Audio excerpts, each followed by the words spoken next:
Good? Yeah, we'll just go with it. All right, well, welcome to Thursday night at Momentum Life Church in our Bible reading plan. Tonight, we got a short evening ahead of us. See if we can get this done in less than 15 minutes, maybe. We're reading Leviticus chapters 19 and 20 and Hebrews chapter 7. So, if you want to turn with us to Leviticus chapter 19, we will start there and we'll get going. All right. Chapter 19. And the Lord spoke to Moses, saying, speak to all the congregation of the people of Israel, and say to them, you shall be holy, for I, the Lord your God, am holy. Every one of you shall revere his mother and his father, and you shall keep my Sabbaths. I am the Lord your God. Do not turn to idols, or make for yourselves any gods of cast metal. I am the Lord your God. When you offer a sacrifice of peace offerings to the Lord, you shall offer it so that you may be accepted. It shall be eaten the same day you offer it, or on the day after, and anything left over until the third day shall be burned up with fire. If it is eaten at all on the third day, it is tainted, and it will not be accepted. And everyone who eats it shall bear his iniquity, because he has profaned what is holy to the Lord, and that person shall be cut off from his people. When you reap the harvest of your land, you shall not reap your field right up to its edge. Neither shall you gather the gleanings after your harvest. And you shall not strip your vineyard bare, neither shall you gather the fallen grapes of your vineyard. You shall leave them for the poor and for the sojourner. I am the Lord your God. You shall not steal. You shall not deal falsely. You shall not lie to one another. You shall not swear by my name falsely, and so profane the name of your God. I am the Lord. You shall not oppress your neighbor or rob him. The wages of a hired worker shall not remain with you all night until the morning.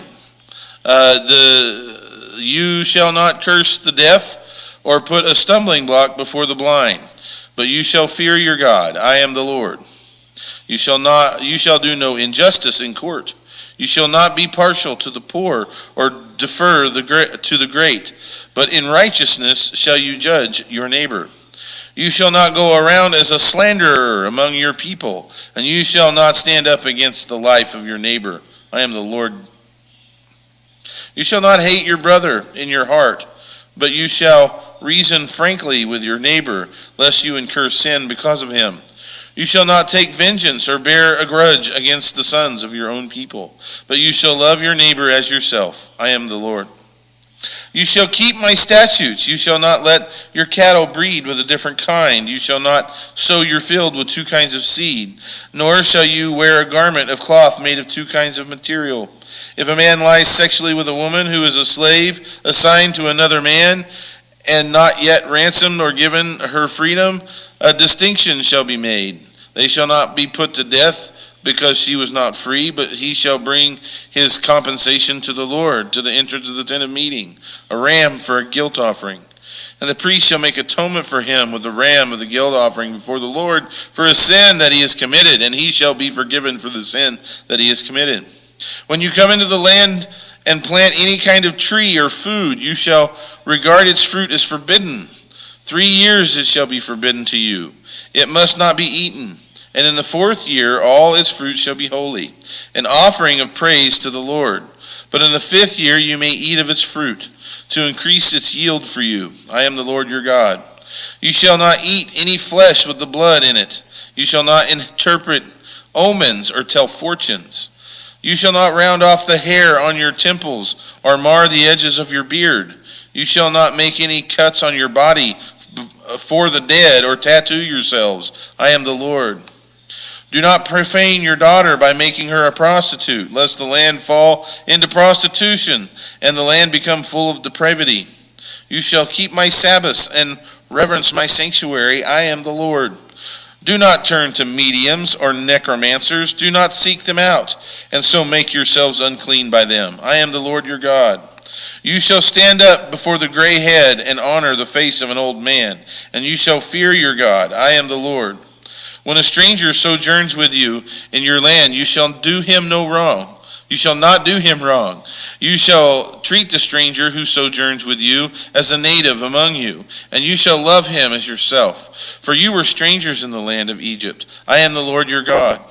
You shall do no wrong in judgment, in measures of length or weight or quantity. You shall have just balances, just weights, just ephah, and a just hin. I am the Lord your God, who brought you out of the land of Egypt, and you shall observe all my statutes and all my rules, and do them. I am the Lord. Chapter 20. The Lord spoke to Moses, saying, Say to the people of Israel, any one of the people of Israel, or of the strangers who sojourn in Israel, who gives any of his children to Molech, shall surely be put to death. The people of the land shall stone him with stones. I myself will set my face against that man, and will cut him off from among his people, because he has given one of his children to Molech, to make my sanctuary unclean and to profane my holy name.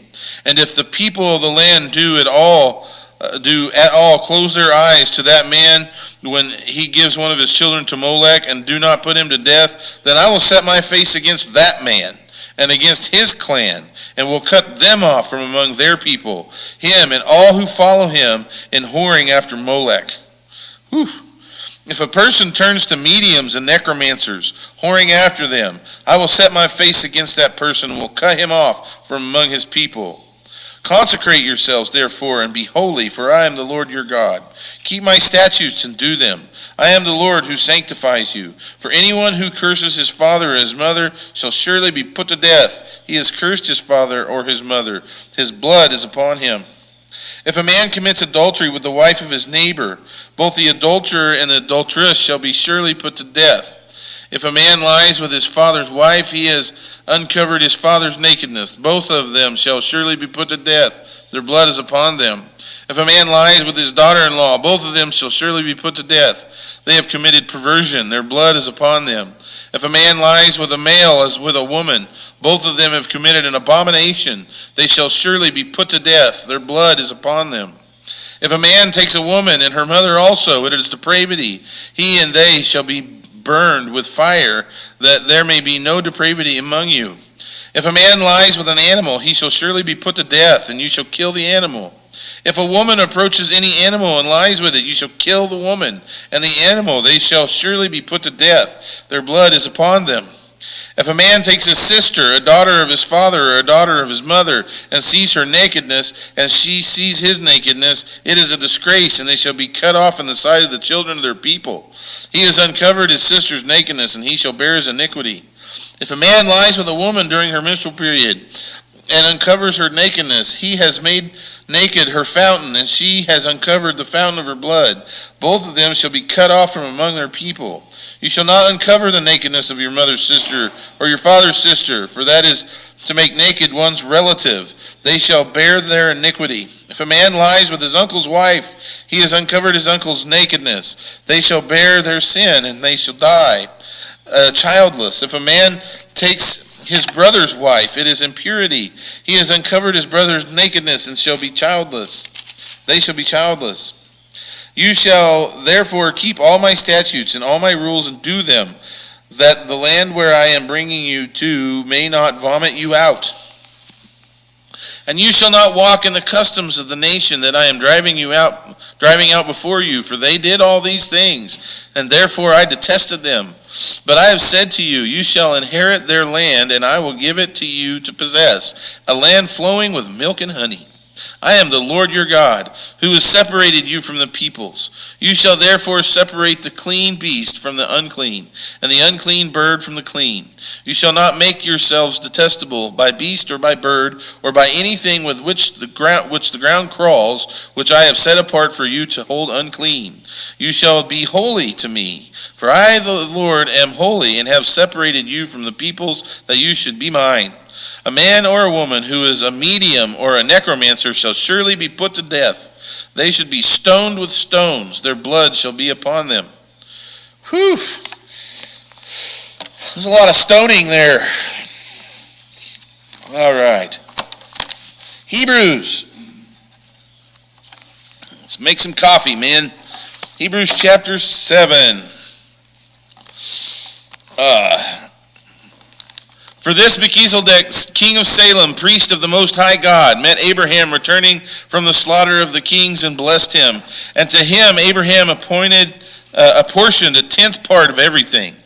He is first, by translation of his name, king of righteousness. And then he is also king of Salem, that is, king of peace. He is without father or mother or genealogy, having neither beginning of days nor end of life, but resembling the Son of God, he continues a priest forever. So how great this man was, to whom Abraham the patriarch gave a tenth of the spoils, and those descendants of Levi who received the priestly office have a commandment in the law to take tithes from the people, that is, from their brothers, though these also are descendant from Abraham. But this man who does not have his descent from them received tithes from Abraham and blessed him who had the promises. It is beyond dispute that the inferior is blessed by the superior. In the one case, tithes are received by mortal men, but in the other case, by one of whom it is testified that he lives.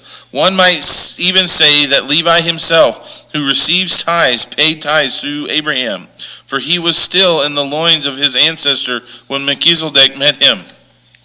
Now, if perfection had been attained through the Levitical priesthood, for under it the people received the law, what further need would there have been for another priest to arise after the order of Melchizedek, rather than one named after the order of Aaron? For when there is a change in the priesthood, there is necessarily a change in the law as well.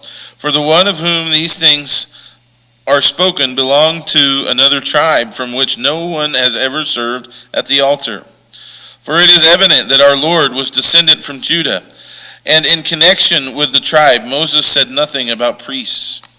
This becomes even more evident when another priest arises in the likeness of Melchizedek, who has become a priest, not on the basis of a legal requirement concerning bodily descent, but by the power of an indestructible life. For it is witnessed of him, "You are a priest forever, after the order of Melchizedek."